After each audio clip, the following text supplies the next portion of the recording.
Hi friends, అందరికీ నమస్కారం. అంజలి కథలకి స్వాగతం. ఈరోజు చందమామ కథ పేరు నాటకాల రాయుడు. ఈ కథను రచించిన వారు మాచిరాజు కామేశ్వరరావు గారు. సంపాదించవలసిన వయసులో సుబ్బారాయుడు ఇంకా చదువుకుంటూ ఉండటమే కాక నాటకాల పిచ్చి మూలంగా వాడు చదువు ఎగ్గొట్టి కొన్ని రాత్రులు అసలు ఇంటికే వచ్చేవాడు కాదు. మొదట్లో వాడి తల్లిదండ్రులకు ఈ సంగతి తెలియదు. ఒకసారి ఉపాధ్యాయుడు సుబ్బారాయుడు తండ్రితో, మీ వాడు చదువు పూర్తిగా మానేసి నాటకాలలో అభ్యాసానికి పోతున్నాడు. మీరు వాణ్ణి ఇప్పుడే అదుపులో పెట్టకపోతే తర్వాత ఎంత విచారించి లాభం ఉండదు అని హెచ్చరించాడు. ఆ సాయంత్రము సుబ్బారాయుడు ఇంటికి వచ్చి హడావుడిగా 4 మెతుకులు కొరికి మళ్ళీ వెళ్ళబోతూ ఉంటే, ఎక్కడికి రా అని తండ్రి అడిగాడు. చదువుకోవటానికి నాన్న అన్నాడు సుబ్బారాయుడు తేలిగ్గా అబద్ధమాడుతూ. వెంటనే తండ్రి వాణ్ణి చింతబరికతో చావగొట్టి, మళ్ళీ నాటకాల ఛాయలకి వెళ్ళావంటే తాట ఒలిచేస్తాను. నాటకాలు నీకు కూడు పెడతాయా గుడ్డ పెడతాయా అని వాణ్ణి పెరటి వైపు కొట్టంలోకి తోసి బయట తాళం పెట్టి 10 రోజుల పాటు అందులోనే పడి ఉండు అన్నాడు. రాయుడు ఏడుస్తూ కొట్టంలో కూర్చున్నాడు. వాడికి చదువు ఎంత మాత్రమూ ఇష్టం లేదు. నాటకాలే వాడికి సరదాగా ఉంటాయి. నాటకాలలో తిరుగుతూ ఉంటే చిరుతిళ్లకు తరుగు ఉండదు. ఆ రాత్రి వాడు ఆ కొట్టంలోనే నిద్రపోయాడు. ఒక రాత్రి వేళ వాడికి నిద్రాభంగమైంది. లేచి చూస్తే వాడికి 3 ఆకారాలు కనపడ్డాయి. వాటిని చూడగానే సుబ్బారాయుడు భయంతో కొయ్యబారిపోయాడు. భయపడకు, మేం నీకేమీ అపకారం చేయము. మేం వచ్చే అమావాస్య రోజున మా నాయకుడు ముందు ఒక నాటకం ప్రదర్శించబోతున్నాం. అభ్యాసం చేయటానికి వారం రోజులున్నాయి. ఆ నాటకంలో ఒక మనిషి పాత్ర ఉన్నది. దాన్ని నువ్వు ధరించాలి. ఏమంటావు అన్నాయి పిశాచాలు. అవి రాయుడు చేత సరేననిపించి కొట్టం తలుపు మూసి ఉండగానే వాణ్ణి పట్టుకొని తీసుకొని పోయాయి. తండ్రి చంపుతాడని రాయుడు భయపడితే రాత్రులు మాత్రమే అభ్యాసం జరుగుతుందని తెల్లవారే లోపల రాయుడిని కొట్టంలో చేర్చి రహస్యం కాపాడతామని పిశాచాలు చెప్పాయి. పిశాచాలు ఆడదలిచిన నాటకంలో 3 పిశాచాలు నానా కష్టాలు పడి సంచీడు బంగారం సంపాదిస్తాయి. దాన్ని పంచుకోవటంలో వాటికి తగాదా వస్తుంది. అవి ఒక మనిషిని నమ్మి తమకు బంగారాన్ని న్యాయంగా పంచమని వాణ్ణి కోరతాయి. ఆ మనిషి నమ్మకద్రోహం చేసి బంగారం కాజేస్తాడు. ఆ నమ్మకద్రోహి అయిన మనిషి వేషమే రాయుడు వేయాలి. నాటకంలో ముందు చాలాసేపు పిశాచాలు బంగారాన్ని ఎలా సంపాదించినది ఉంటుంది. అభ్యాసం సమయంలో అవి వాస్తవికత కోసము నిజంగానే సంచీడు బంగారాన్ని తీసుకొని వచ్చి రాయుడి చేతికి ఇచ్చాయి. రాయుడు ఆ సంచిని భుజానికి తగిలించుకొని తన పాత్రని అమోఘంగా నటించాడు. వాణ్ణి పిశాచాలు తెగ మెచ్చుకున్నాయి. తెల్లవార వస్తుండగా అవి రాయుడిని తిరిగి కొట్టంలో దిగబెట్టాయి. అయితే బంగారం గల సంచి ఇంకా వాడి భుజానికే ఉన్నది. వాడు తన పంట పండిందనుకుని ఆ సంచిని కొట్టంలోనే గడ్డి క్రింద దాచిపెట్టాడు. ఇంట్లో వాళ్ళకి వాడు పిశాచాల సంగతి చెప్పలేదు. చెబితే వాళ్ళు భయపడటమే కాక తనను అభ్యాసానికి వెళ్ళనివ్వరు. రాయుడిని అతని తండ్రి రోజు రాత్రి కాగానే కొట్టంలో పెట్టి తాళం పెట్టేసేవాడు. రోజు పిశాచాలు వచ్చి వాడిని అభ్యాసానికి తమ వెంట తీసుకుని పోయి సంచీడు బంగారం వాడికి ఇచ్చేవి. ఇలా 7 రోజులు వాడు 7 సంచీల బంగారం తెచ్చుకున్నాడు. అమావాస్య నాటి రాత్రి పిశాచాలు తమ నాయకుడి సమక్షంలో నాటకం ప్రదర్శించాయి. పిశాచాల నాయకుడు నాటకాన్ని మెచ్చుకున్నాడు. పిశాచాలు రాయుడిని ప్రశంసించి వాణ్ణి కొట్టంలో దిగపెట్టి, ఇక నుంచి మేము రాము అని చెప్పి వెళ్ళిపోయాయి. ఇక పిశాచాల బెడద వదిలింది కనుక రాయుడు తన 7 సంచుల బంగారము తన తల్లిదండ్రులకు చూపించి జరిగిందంతా చెప్పి, చూడండి, నాటకాలు కూడు గుడ్డు పెట్టవన్నారు. నాటకాల మీద ఎంత సంపాదించానో చూడండి. ఇక మీరు చెప్పినట్లే నాటకాల జోలికి పోను. ఈ బంగారంతో పట్టణంలో వ్యాపారం పెడితే దర్జాగా బతకవచ్చు. ఎంత చదువు చదివితే మాత్రం ఇంత బంగారం సంపాదించడం సాధ్యమవుతుందా అని అన్నాడు. కొడుకు ప్రయోజకత్వం చూసి తల్లిదండ్రులు ఎంతగానో సంతోషించారు. వాళ్ళు 7 సంచుల బంగారాన్ని ఒక పెద్ద సంచిలో సర్దేసి మర్నాడు ఇంటిల్లిపాది ప్రయాణం కావటానికి ఏర్పాట్లు చేసుకున్నారు. కానీ ఆ రాత్రి పిశాచాలు వచ్చి గాఢ నిద్రలో ఉన్న రాయుడిని గట్టిగా తట్టి లేపాయి. మళ్ళీ రామన్నారు కదా, ఇంకో నాటకం ఆడాలా ఏంటి అని రాయుడు చిరాగ్గా వాటిని అడిగాడు. నాటకంలోనే కాదు, జీవితంలో కూడా నువ్వు నమ్మకద్రోహివే. పవిత్రమైన నాటక కళకు ద్రోహం తలపెట్టావు. మేం బతికి ఉండగానే పేరు మోసిన నటులం. నీవు నిజమైన కళాకారుడివని, ప్రోత్సాహమిస్తే నాటక కళను ఉద్ధరిస్తావని, పెద్ద నాటక సమాజం ఏర్పాటు చేసి గుర్తింపు లేకుండా ఉన్న మంచి నటులను చేరదీసి నీ జన్మ అంతా కళాసేవకు వినియోగిస్తావని అనుకొని నీకు బంగారం ఇచ్చాం. ఈ బంగారం తీసుకోవటానికి నువ్వు అర్హుడివి కాదు. నిజమైన అర్హుడు కనిపించినప్పుడు వాడికే ఇస్తాము అని పెద్ద సంచిడు బంగారము తీసుకుని పిశాచాలు మాయమైపోయాయి. మరొక కథ పేరు పూనకం. ఈ కథను రచించిన వారు ఎం మంజురాణి గారు.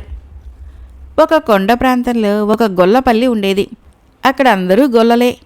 వాళ్ళు కొండ దిగువ ఉన్న గ్రామాలలో పాలు, పెరుగు, నెయ్యి అమ్ముకుంటూ తాము పెంచే గొర్రెల ఉనితో కంబళ్ళు నేసి వాటిని కూడా మారుబేరగాళ్లకు అమ్ముతూ జీవనం గడిపేవారు. గొల్లపల్లిలో ఒక అమ్మవారి గుడి ఉండేది. ఒకరోజు ఆ గుడిలోకి ఒక గణాచారి వచ్చాడు. గొల్లలు కొండ దిగి పోబోతూ అమ్మవారికి దండం పెట్టుకోవడానికి గుడికి వచ్చారు. వారిని చూసి గణాచారి, దాహం దాహం, నాకు బలి కావాలి, లేకపోతే అందరినీ మింగేస్తాను అంటూ పూనకం వచ్చినట్లు ఊగిపోయాడు. అమాయకులైన గొల్లలు తమ కడవలన్నింటినీ దింపి, శాంతించు తల్లి, మా పిల్ల పాపల్ని కాపాడు అని ప్రార్థిస్తూ ఊగిపోతున్న గణాచారిని వేపమండలతో విసిరారు. గణాచారికి పూనకం దిగిపోయింది. గొల్లలు అతన్ని కొండ మీదనే ఉండమని, అతనికి ఇల్లు కట్టి పెడతామని అన్నారు. గణాచారి ఒప్పుకొని తన అవసరాలన్నీ గొల్లలే చూస్తుంటే అక్కడ సుఖంగా ఉంటున్నాడు. ఇలా ఉండగా ఒక రోజున గొల్ల పెద్ద కొడుక్కి అకస్మాత్తుగా మైకం వచ్చింది. గొల్ల పెద్ద పరుగు పరుగున గణాచారి వద్దకు వెళ్ళి తన కొడుకుని రక్షించమని ప్రార్థించాడు. ఒట్టి ప్రార్థనలు నేను మన్నించనురా, నాకు వేట కావాలిరా, గొర్రెపోతు కావాలి, విన్నావా అంటూ గణాచారి తూలిపోయాడు. గొల్ల పెద్ద విధిలేక గణాచారికి గొర్రెపోతుని ఇచ్చాడు. గొల్ల పెద్ద కొడుకి గణాచారి విభూది ఇచ్చాడు. వాడి మైకము కొద్దిసేపటికి తగ్గిపోయింది. గొల్లలు గణాచారిని దేవి భక్తుడిగానేగాక వైద్యుడిగా కూడా గౌరవించడం ప్రారంభించారు. గొల్ల పెద్ద మరికొందరు గొల్లలతో సహా నెయ్యి అమ్ముకోవటానికని సంతకు వెళ్ళాడు. తాను గణాచారికి ఇచ్చిన గొర్రెపోతును ఎవరో కొనుక్కొని పోతూ ఉండటం అతను చూశారు. గణాచారి చేసిన మోసం అతనికి తెలిసిపోయింది. కానీ గణాచారి మోసగాడంటే గొల్లలు ఎవరూ నమ్మరు సరికదా, తనను నాస్తికుడంటారు. అందుచేత మోసాన్ని మోసంతోనే జయించాలి. గొల్ల పెద్ద తన గ్రామానికి తిరిగి వచ్చి గుడి చేరుతూనే తూలుతూ, గణాచారి అపవిత్రమైన పని చేశాడురా, నేను భరించలేను, గణాచారి మీద నుంచి పోతున్నాన్రా అన్నాడు. గొల్లలు అతనికి గుగ్గిలం పొగవేసి వేపమండలతో విసిరారు. చాలాసేపటికి గాని గొల్ల పెద్ద శాంతించలేదు. ఆ రాత్రి గణాచారి మూటా ముల్లే సర్దుకుంటూ ఉంటే అతని కొడుకు, ఎందుకు నాన్న వెళ్ళిపోవటము, ఇక్కడ మనకు బాగానే జరుగుతున్నది కదా అన్నాడు. మన మోసము గొల్ల పెద్ద గ్రహించాడు. అందుకే తనకు కూడా పూనకం వచ్చినట్లు నటించి నా మీద అలా చెప్పాడు. నేను వాడి పూనకం మాటలను పాటించకపోతే నా పూనకం మాటలు గొల్లలు ఎలా పాటిస్తారు? అందుచేత మనం ఇక్కడి నుంచి పోక తప్పదు అన్నాడు గణాచారి తన కొడుకుతో. గణాచారి వెళ్ళిపోయాక గొల్ల పెద్దకు మళ్ళీ ఎన్నడూ పూనకం రానే లేదు. మరొక కథ పేరు అన్నింటికంటే నీచ వృత్తి. ఈ కథను రచించిన వారు ఎండి సౌజన్య గారు. పూర్వము వైశాలి నగరంలో రంగిశెట్టి అనే కిరాణా వ్యాపారి ఉండేవాడు. వ్యాపారం మీద శెట్టికి సుఖంగా జరుగుబాటు కావటమే కాక కొంత మిగులుతూ ఉండేది కూడా. అయినా శెట్టికి తన బెల్లము చింతపండు వ్యాపారము ఎదుగు బొదుగు లేని వ్యాపారంగా కనపడి కోటీశ్వరుడు కావటానికి ఇంకేదన్నా వృత్తి చేపట్టాలనిపించింది. శెట్టి బుద్ధి ఇలా పెడతోవన పడుతూ ఉండగానే అతని పక్క వీధిలో ఉన్న ఒక లక్షాధికారి ఇంట దొంగలు పడి 1,00,000 వరహాలు విలువ చేసే వెండి బంగారము ఎత్తుకుపోయారు. అలాంటి దొంగతనం ఒక్కటి చేస్తే జీవితాంతము హాయిగా బతకవచ్చుననిపించింది శెట్టికి. తాను దొంగతనం చేయాలంటే ముందుగా దొంగల్ని పరిచయం చేసుకోవాలి. ఆ వృత్తిలో సాధక బాధకాలు తెలుసుకోవాలి. దొంగలు రాత్రిపూట సమావేశమయ్యే స్థలాల కోసము వెతికి చివరికి శెట్టి ఊరు బయట పాడుబడిన శివాలయం దగ్గర అర్ధరాత్రి పూట కొందరు దొంగలు చేరుతూ ఉంటారని తెలుసుకుని అర్ధరాత్రికి ముందే అక్కడికి వెళ్ళి ఆలయం అరుగు మీద పడుకొని నిద్రపోతున్నట్లు నటించుతూ దొంగల సంభాషణ ఆలకించసాగాడు. శెట్టికి ఆశ్చర్యం వేసింది. దొంగలకు ఎంత ధైర్య సాహసాలు కావాలి, ఎంత దూరదృష్టి ఉండాలి. రోజు రంగిశెట్టిని అరుగు మీద చూస్తున్న దొంగలకు అతనెవరో దిక్కులేనివాడని, తమకు ఎప్పుడైనా అవసరం వస్తే ఉపయోగపడవచ్చునని అనిపించింది. ఒకరోజు అర్ధరాత్రి 2 దొంగలు చెరొక కావడి మోసుకొని వచ్చారు. వారిలో ఒకడు చిన్నవాడు, రెండవవాడు పెద్దవాడు. చిన్నవాడు దొంగ నిద్ర నటిస్తున్న శెట్టిని లేపి, మా మనిషి ఒకడు రాలేదు, మాతో వస్తావా? నీకు తగినంత ముట్ట చెబుతానులే. మా పని నీకు కొత్త అని భయపడనవసరం లేదు. మేం చెప్పినట్లు చేస్తే చాలు. నేను కాపాడే పూచి మాది అన్నాడు. అటువంటి అవకాశం కోసమే ఎదురుచూస్తున్న రంగిశెట్టి ఒప్పుకున్నాడు. దొంగలు ముందు శెట్టి అవతారం మార్చేశారు. అతని చొక్కా విప్పేసి, తలకు తలగుడ్డ చుట్టి, ముఖానికి మసిపులిమి, చిన్న గడ్డం అంటించి, బట్ట ఎగకట్టించి, చేతికి కర్ర ఇచ్చి, నెత్తిన గోతపు సంచి పెట్టి, చేతికి 7-8 బెల్లపు గడ్డలిచ్చి ఇక పద అన్నారు. దొంగతనానికి పోవాలంటే ఇంత తతంగం ఉన్నదని శెట్టికి తెలియదు. తనని దొంగలు ఒక రైతుగా మార్చేశారు. ఈ రూపంలో తనని చూసి తన భార్య కూడా గుర్తించలేదు.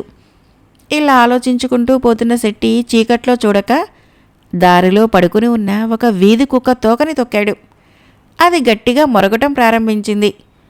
శెట్టి ఒక్కసారిగా అదురుకొని అమ్మో అంటూ చేతిలోని బెల్లపు గడ్డలు జార విడిచాడు. కుక్క మొరగటం ఆపి బెల్లపు గడ్డల్ని నాకనారంభించింది. పెద్ద దొంగ శెట్టితో, మనం వెళుతున్నది దొంగతనానికి నాయనా, పెండ్లి భోజనానికి కాదు, కొంచెం జాగ్రత్తగా ఉండాలి అని శెట్టికి మరికొన్ని బెల్లపు ఉండలు ఇచ్చాడు. చిన్న దొంగ శెట్టితో, కుక్క అరవటము వెంటనే మానటము కొత్వాలు గమనిస్తాడు. అతను రాక మానడు, వచ్చి రకరకాల ప్రశ్నలు వేస్తాడు. మనల్ని ఏమార్చి బుట్టలో వేయటానికి ప్రయత్నిస్తాడు. నువ్వు నోరెత్తకు, అన్ని ప్రశ్నలకు నేనే సమాధానం చెబుతాను అన్నాడు. చిన్న దొంగ ఊహించినట్లే కొత్వాలు గుర్రం మీదుగా అటుగా వచ్చాడు. అతను కోపంగా, ఎవర్రా మీరు? అర్ధరాత్రిలా వీధుల వెంట తిరగరాదని తెలీదా? ఈ వేళప్పుడు ఏం పని మీద బయలుదేరారు? నిజం చెప్పండి అని గద్దించాడు. కొత్వాలు గొంతు వింటుంటేనే శెట్టికి గుండెల్లో అదురు పుట్టింది. చీచి, క్షణక్షణము ప్రాణాలు అరచేతిలో పెట్టుకొని బతికే ఈ వృత్తి ఏం వృత్తి? ఇందులో ఎంత లాభం ఉంటే మటుకేంటి? ఇంతకుముందు ఈ కొత్వాలు కాదు కదా, ఇంతకన్నా పెద్ద అధికారిని కూడా చూసి ఎన్నడూ భయపడలేదు నేను అనుకున్నాడు శెట్టి. చిన్న దొంగ కొత్వాలతో, మాది పక్క గ్రామం రామాపురం దొర, బెల్లపు ఉండలు అమ్ముకుందామని కావళ్ళు వేసుకుని వచ్చాం. ఈ చీకట్లో సత్రం దారి తెలియక వీధులన్నీ తిరుగుతున్నాం. సత్రం దారి చూపించి పుణ్యం కట్టుకోండి అన్నాడు ఎంతో అమాయకంగా. సత్రం దారి చెబుతాను, ముందు మీ పేర్లు చెప్పండి. ఈ బుర్రవాడెవడు?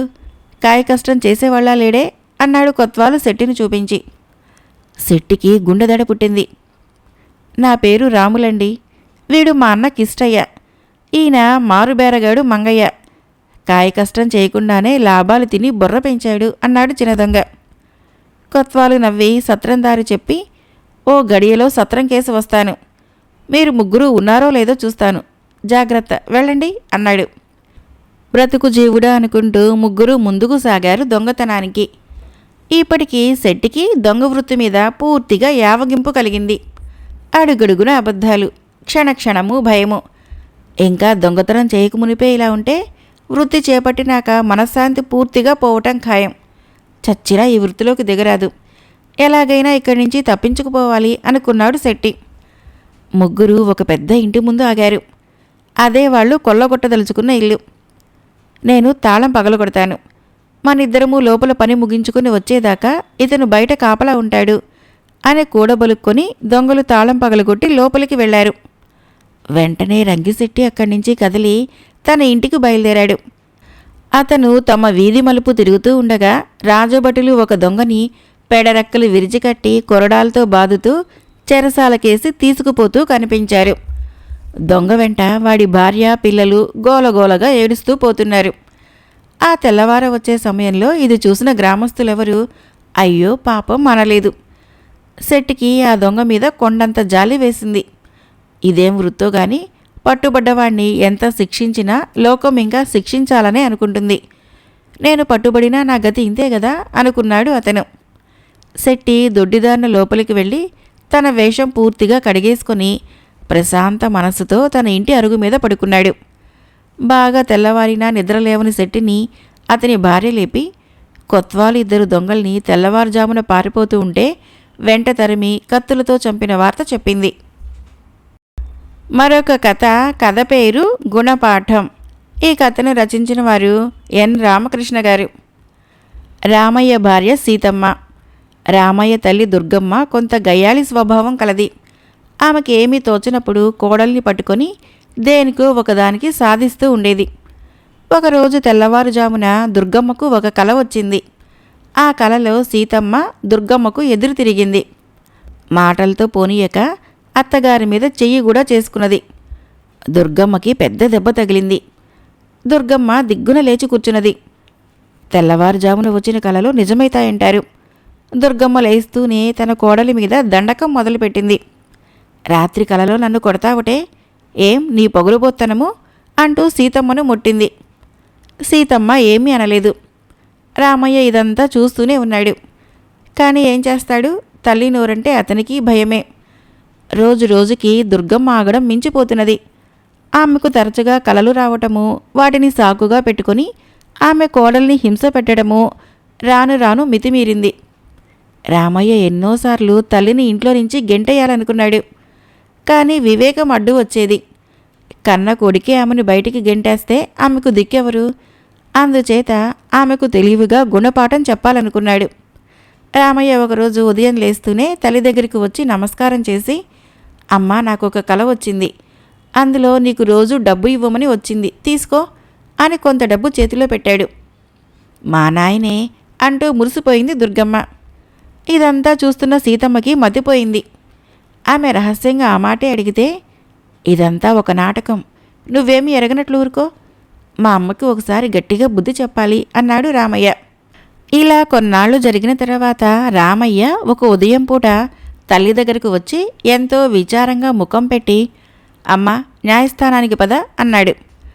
దుర్గమ్మ నిర్ఘాంతపోయి, ఎందుకురా అన్నది. నాకు కల వచ్చిందమ్మా, నీవు నీ కోడల్ని చంపావుట. నేను నిన్ను న్యాయస్థానానికి తీసుకుని పోయి రక్షక భటులకు అప్పగించానట. ఆలస్యం దేనికి, వెంటనే బయలుదేరు అన్నాడు రామయ్య. దుర్గమ్మ లబోదిబోమంటూ, ఓరి దరిద్రుడా, కల వచ్చిందా? అందులో నేను నీ పెళ్ళాన్ని చంపానా? కలలో జరిగినది నిజమైతుందిరా. కలను నమ్మి నన్ను జైల్లో పెట్టిస్తావట్రా అన్నది. నీ కోడలు నిన్ను కలలో కొట్టిందని ఇన్నాళ్లుగా సాధిస్తున్నావుగా అమ్మా, అంతా అబద్ధమేనంటావా? నిన్ను చూసి నేను కూడా కలల్ని నమ్మటం మొదలుపెట్టాను కదా అన్నాడు రామయ్య. సీతమ్మ అడ్డు వచ్చి, పెద్దావిడితో ఎంతసేపండి ఆ వెటకారాలు అని భర్తను మందలించింది. దుర్గమ్మకి చప్పున జ్ఞానోదయమైంది. ఆమె అప్పటికప్పుడే తన బుద్ధి తక్కువకు కోడలికి క్షమాపణ చెప్పుకున్నది. మరొక చిన్న కథ పేరు కనీసార్హత. ఈ కథను రచించిన వారు ఎం కామేశ్వరరావు గారు. సువర్ణపురాన్ని పరిపాలించే చంద్రసేనుడికి మగ సంతానం లేదు. ఒక్కగానొక్క కుమార్తె. ఆమె పేరు మాలిని. ఒకనాడు ఆమె ఒంటరిగా ఉద్యానవనంలో కూర్చొని రకరకాలుగా ఆలోచిస్తున్నది. ఆమె మనసు వివాహం కేసిపోతున్నది. తన ఈడువాళ్లు ఎప్పుడో పెళ్లి చేసుకొని తొలుచూలు బిడ్డల్ని కూడా కంటున్నారు. ఆమెకు కనీసము తల్లి ఉంటే ఆమె మనసు గ్రహించేది. కానీ ఆమె మాలిని బాల్యదశలో ఉండగానే పోయింది. తల్లి లేని మాలినిని తండ్రి ఎంతో శ్రద్ధగా పెంచి ఆమెకు తగిన వరుడు దొరికితేనే వివాహం చేసే ఉద్దేశంతో ఉన్నాడు. ఉద్యానవనం కాపలాదారుడు ఎవరినో లోపలికి రానియకుండా అడ్డుపడుతున్నాడు. నేను పరాయి దేశస్థుణ్ణి, ఎంతో దూరం నుంచి వస్తున్నాను. ఆ కనిపించే కొలనులో కాసిన మంచినీళ్ళు తాగనిస్తే నా దాన నేను పోతాను అంటున్నాడు అవతలి మనిషి. మాలిని చప్పట్లు చెరిచి కాపలావాణ్ణి పిలిచి, పరదేశీల పట్ల మనం ఆదరణ చూపవలసింది పోయి ఆ మనిషిని నీళ్ళైనా తాగనీయవేంటి అన్నది. కాపలావాడి వెళ్ళి ఆ మనిషిని లోపలికి రానిచ్చాడు. ఆ మనిషిని చూసి మాలిని విస్మయం చెందింది. అతను 25 యువకుడు. దూర ప్రయాణం చేసి మట్టి కొట్టుకొని మామూలు బట్టలే ధరించి ఉన్న అతను ఆమె ఊహించలేనంత అందంగా ఉన్నాడు. మనుషులలో అంత అందగాళ్లుంటారని ఆమె ఎన్నడూ అనుకోలేదు. ఆమె అతన్ని చూస్తూనే ప్రేమించింది. ఆమె అతనికి తోటపని వాళ్ళ చేత కొబ్బరి నీరు ఇప్పించి అతన్ని సంభాషణలోకి దింపింది. అతనిది పొరుగు దేశమే. అక్కడ కాటకం వస్తే బతుకు తెరువు కోసం ఈ రాజ్యం వచ్చాడు. అతని పేరు గజపతి. చీకటి పడే వేళకు మాలిని వెళ్ళిపోవటానికి లేస్తూ, రేపు సాయంకాలం కూడా ఇక్కడికి తప్పకుండారా అని చెప్పి అతను ఎప్పుడు వచ్చినా లోపలికి రానియమని కాపలా వాళ్లకు చెప్పి పల్లకి ఎక్కి వెళ్ళిపోయింది. 2-3 రోజులుగా మాలిని సాయంకాలం వేళ ఉద్యానవనంలో ఎవరినో కలుస్తున్నదని రాజుకు తెలిసింది. వెంటనే ఆయన మాలిని పిలిపించి, అమ్మా, నీకు అన్ని విధాలా తగినవాణ్ణి చూసి వివాహం చేద్దామని ప్రయత్నిస్తున్నాను. నువ్వు రోజూ ఉద్యానవనంలో ఎవరో పరపురుషుణ్ణి కలుసుకొని అతని పట్ల స్నేహంగా ఉంటున్నట్లు విన్నాను. అతన్ని వివాహం చేసుకునే అభిప్రాయం నీకు ఉన్నట్టుంటే అతన్ని నా దగ్గరకు తీసుకునిరా. అతను నీకు అర్హుడు కాదో లేదో నేను చూస్తాను అన్నాడు. మర్నాడు మాలిని గజపతిని కలుసుకోగానే, మా నాన్న నీ అర్హత పరీక్షిస్తాడట. నీకు నిజంగా నా మీద ప్రేమ ఉంటే నువ్వు జాగ్రత్తగా ఆ పరీక్షలో నెగ్గాలి. లేని పక్షంలో నీ దారి నీదే అని చెప్పి అతన్ని రాజు వద్దకు తీసుకుని వెళ్ళింది. రాజు గజపతిని యుద్ధ విద్యలను గురించి, యుద్ధ వ్యూహాలను గురించి, రాజనీతిని గురించి ప్రశ్నలు వేశాడు. గజపతి ఒక్క ప్రశ్నకు సమాధానం చెప్పలేకపోయాడు. రాజు అసంతృప్తి చెంది అతన్ని పంపించేశాడు. తర్వాత ఆయన మాలినితో, ఈ గజపతి నీకు భర్తగా బొత్తిగా తగడమ్మా. రాజుకు ఉండదగిన లక్షణాలలో మచ్చుకు ఒక్కటైనా అతనిలో లేదు. అందుకే అతన్ని పంపించేశాను అన్నాడు. మాలిని హతాసురాలై, మీరు చాలా తొందరపడ్డారు నాన్న. అతను మామూలు మనిషి. ఒక్కసారిగా అతనిలో రాజలక్షణాలన్నీ ఎలా వస్తాయి? మీరు అతన్ని రాజరికానికి సంబంధించిన ప్రశ్నలే వేయటం చాలా అన్యాయం అన్నది ఆవేశంగా. ఆ రాత్రి అంతా ఆమె చాలా దుఃఖించింది. మర్నాడంతా ఆమె మనసులో లేదు. మామూలు ప్రకారము ఆమెకు ఉద్యానవనానికి వెళ్లాలనిపించలేదు. కానీ తాము కూర్చొని కబుర్లు చెప్పుకున్న చోటు చూసి అయినా ఊరట చెందుదామని ఆమె కొంత ఆలస్యంగా ఉద్యానవనానికి వెళ్ళింది. ఆమె వెళ్లేసరికి గజపతి ఉద్యానవనంలో ఆమె కోసమే ఎదురు చూస్తున్నాడు. ఆమెను చూడగానే అతని లేచి ఎదురు వచ్చి, మీ నాన్న నన్ను అడిగినవన్నీ పిచ్చి ప్రశ్నలే. రాజకీయాలు నాకెలా తెలుస్తాయి? ఇక నువ్వు తెగించి నీ నిర్ణయం మీ నాన్నకు చెప్పే వరకు మనం ఇలా రహస్యంగా కలుసుకోక తప్పదు అన్నాడు. మాలినికి అతని మీద ఒక్కసారిగా అసహ్యం పుట్టుకొచ్చింది. ఆమె ఇలా అన్నది, ఇక మన వివాహం అన్నది కలలో మాట. నీకు రాజకీయమైన అర్హతలు లేనందున తప్పు పట్టను. పరీక్షలో నెగ్గకపోతే నీ దారి నీదేనని ముందే చెప్పాను. పరీక్షలో నువ్వు నెగ్గలేదు. నిజంగా నీకు ఆత్మాభిమానం ఉంటే మళ్ళీ నాకు నీ ముఖం చూపించి ఉండవు. చూపించినా పెళ్లి ప్రసక్తి తెచ్చి ఉండవు. ప్రతి మగవాడికి ఉండవలసిన పౌరుషం అనే కనీసార్హత కూడా నీకు లేకపోయింది. పైపెచ్చు నేను నీకోసం నా తండ్రిని వంచిస్తానని కూడా అనుకోగలిగావు. ఇక నీ దాన్ని నువ్వు చూసుకో. ఆమె కాపలా వాళ్ళతో అతన్ని ఎన్నడూ ఈ ఉద్యానవనంలోకి అడుగుపెట్టనియవద్దని చెప్పి అంతఃపురానికి తిరిగి వెళ్ళిపోయింది. కథ అయిపోయింది. ఫ్రెండ్స్, నా కథలు నచ్చినట్లయితే మన ఛానల్ని తప్పకుండా సబ్స్క్రైబ్ చేయండి, లైక్ చేయండి, షేర్ చేయండి, కామెంట్ చేయండి. Thank you.